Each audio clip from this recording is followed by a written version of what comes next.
Welcome to A Course in Miracles, the practice. Understanding is not necessary to apply these daily practices. As you practice this daily, understanding will come. Some of the exercises, all of which are simple, over the next 365 days, your mind will want to resist. Practice them anyway. And welcome to A Course in Miracles, the practice.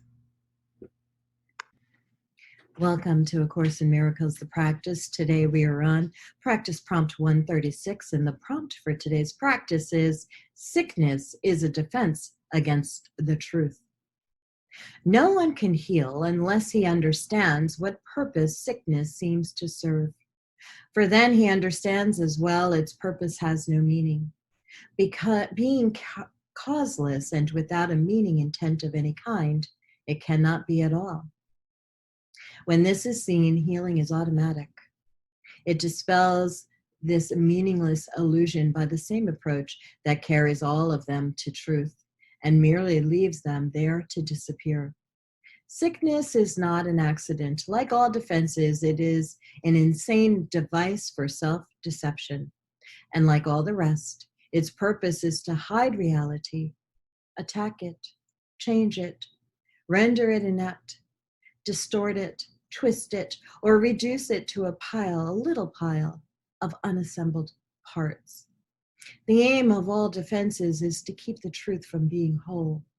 The parts are seen as if each one were whole within itself.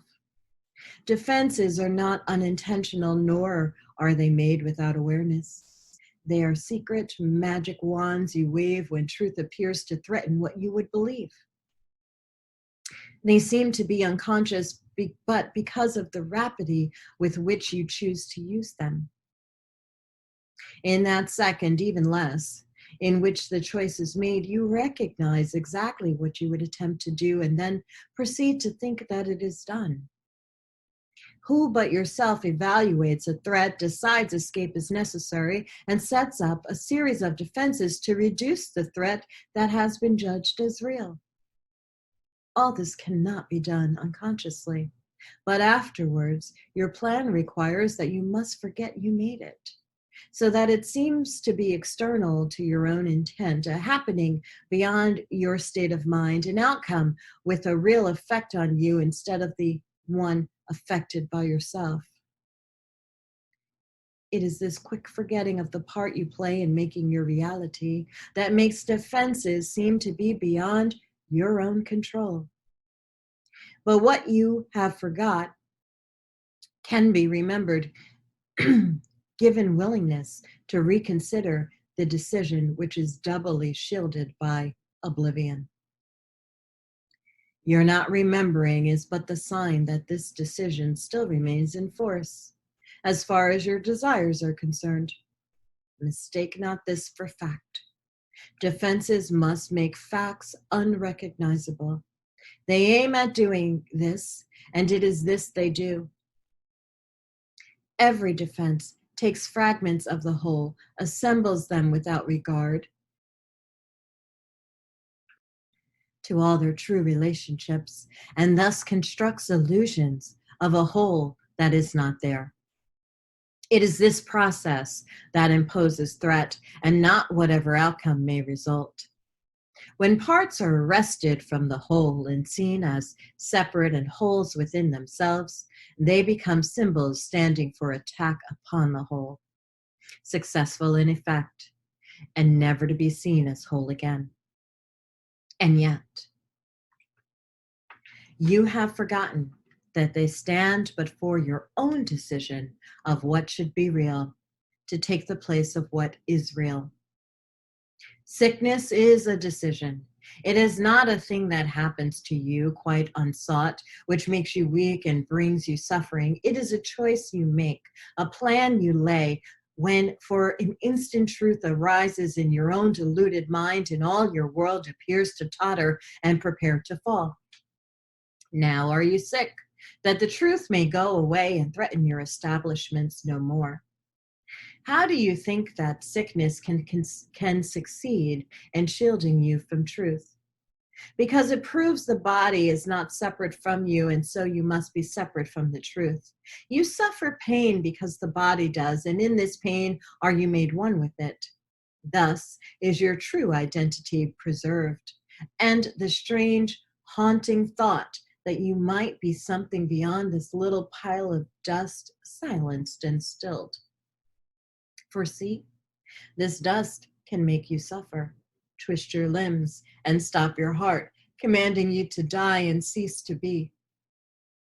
Thus is the body stronger than truth, which asks you live, but cannot overcome your choice to die. And so the body is more powerful than everlasting life, heaven more frail than hell, and God's design for salvation of his Son opposed by a decision stronger than his will. His Son is dust, the Father incomplete, and chaos sits in triumph on his throne. So is your planning for your own defense. And you believe that heaven quails before such mad attacks as these, which God made blind by your illusions, truth turned into lies, and all the universe made slave to laws which your defenses would impose on it. Yet who believes illusions but the one who made them up? Who else can see them and react to them as if they were the truth? God knows not of your plans to change his will. The universe remains unheeding of the laws by which you thought to govern it.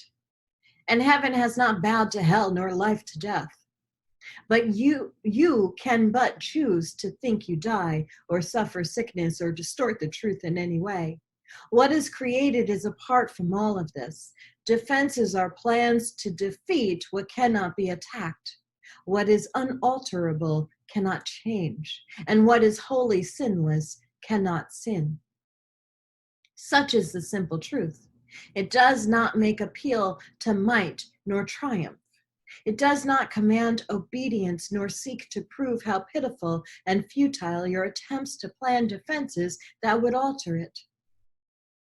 Truth merely wants to give you happiness, for such its purpose is. Perhaps it sighs a little when you throw away its gifts, and yet it knows with perfect certainty that what God wills for you must be received. It is this fact that demonstrates that time is an illusion. For time lets you think what God has given you is not the truth right now, as it must be. The thoughts of God are quite apart from time. For time is but another meaningless defense you made against the truth. Yet, what he wills is here, and you remain as he created you. Truth has a power far beyond defense, for no illusions can remain where truth has been allowed to enter. And it comes to any mind that would lay down its arms and cease to play with folly. It is found at any time, today, if you will choose to practice giving welcome to the truth. This is our aim today, and we will give a quarter of an hour twice to seek the truth to come to us and set us free. And truth will come, for it has never been apart from us. It merely waits for just this invitation which we give today.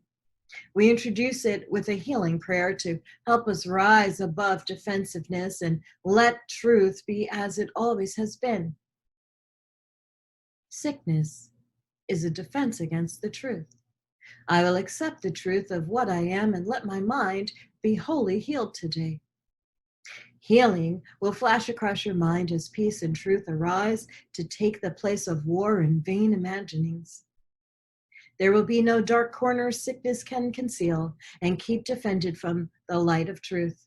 There will be no dim figures from your dreams, nor their obscure and meaningless pursuits with double purposes insanely sought, remaining in your mind. It will be healed of all the sickly wishes that had tried to authorize the body to obey. Now is the body healed, because the source of sickness has been opened to relief. And you will recognize you practice well by this. The body should not feel at all. If you have been successful, there will be no sense of feeling ill or feeling well, of pain or pleasure, no response at all in the mind to what the body does. Its usefulness remains and nothing more. Perhaps you do not realize that this removes the limits you have placed upon the body by the purposes you gave to it. As these are laid aside, the strength the body has will always be enough to serve all truly useful purposes. The body's health is fully guaranteed because it is not limited by time, by weather or fatigue, by food and drink, or any laws you made it serve before. You need do nothing now to make it well, for sickness has become impossible. Yet, this protection needs to be preserved by careful watching. If you let your mind harbor attack thoughts, yield to judgment, or make plans against uncertainties to come, you have again misplaced yourself and have made a bodily identity which will attack the body, for the mind is sick. Give instant remedy should this occur by not allowing your defensiveness to hurt you longer. Do not be confused about what must be healed, but tell yourself, I have forgotten what I really am, for I mistook my body for myself. Sickness is a defense against the truth, but I am not a body and my mind cannot attack, so I cannot be sick. I'm Keisha Dixon. This has been A Course in Miracles, the practice prompt 136. Sickness is a defense against the truth.